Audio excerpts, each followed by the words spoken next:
France next, though still on the subject of Vietnam, to the village of Saint-Livrade-sur-Lot.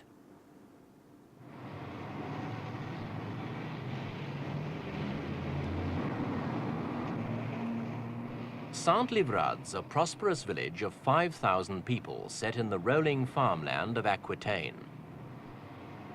In most respects, Saint-Livrade's appearance is typically French. Its shops, its church. But the character of Saint-Livrade's a little less Gallic on market day, for then some of the shoppers who come look distinctly Asiatic. In fact, this woman's Vietnamese, one of 450 or so who live outside the village. Though as many as 80,000 Vietnamese live in France, for a small town, Saint-Livrade's got a larger than average share.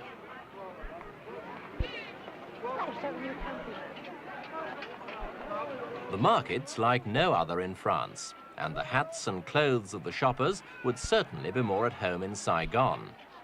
The people who bring the colour of the East to the marketplace originally fled to Europe when the French lost their Indochina Empire.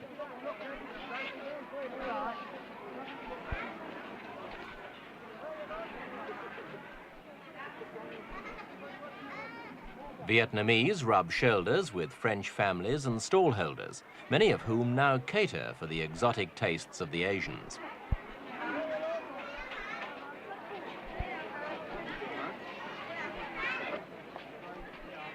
One of the town's 4 Vietnamese restaurants. A more significant sign of the Asian presence is the number of marriages between locals and refugees.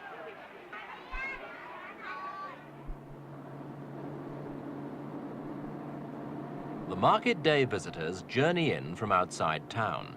Since 1954, they've lived at a former military camp, converted to house 1,200 of them when France's Indochina War ended. Now, President Giscard d'Estaing has promised asylum to any French-speaking Vietnamese, and 1,000 more evacuees are expected any day to swell the immigrant population of Saint-Livrade.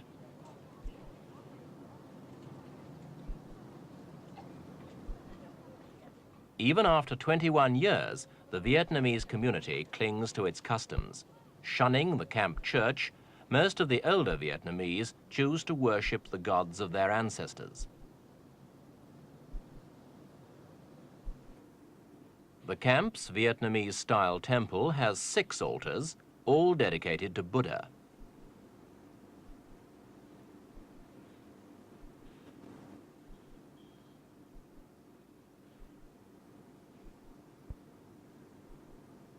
The altars are all meticulously maintained, surprisingly colourful in the otherwise drab military surroundings of the camp.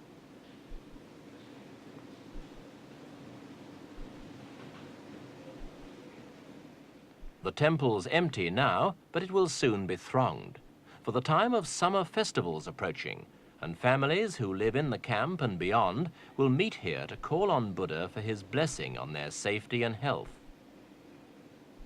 Religion and tradition apart, the Vietnamese have gone more than halfway towards accepting the life of their adopted country. Of course, for those born in France, the task is easier.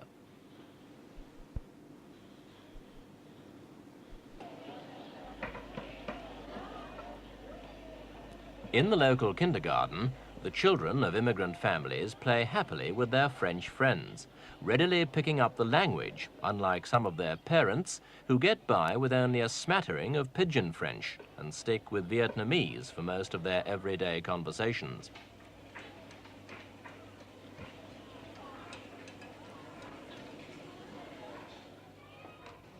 Employment for the Vietnamese has been provided on the camp. In addition to an allowance of 80 francs a week, there's extra pay for those who choose to work at the machines of the camp shoe factory, whose production goes mainly for export. It's a far cry from the paddy fields of Southeast Asia, though for the younger Vietnamese, this is the only work they've known.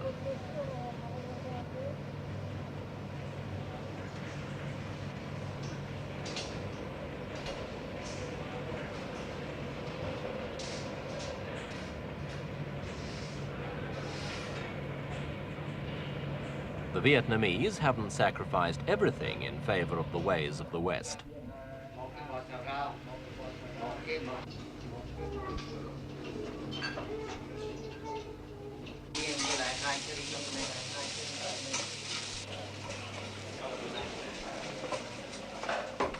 The Saint-Livrade camp cooks busy preparing for one of the numerous feasts still celebrated by the original evacuees and their French-born families.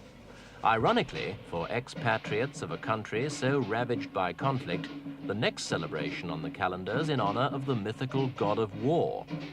As well as the spread of traditional foods, there'll be games and dances. A festive time for the inhabitants of this little Vietnam, untouched by the reality of the upheaval at home.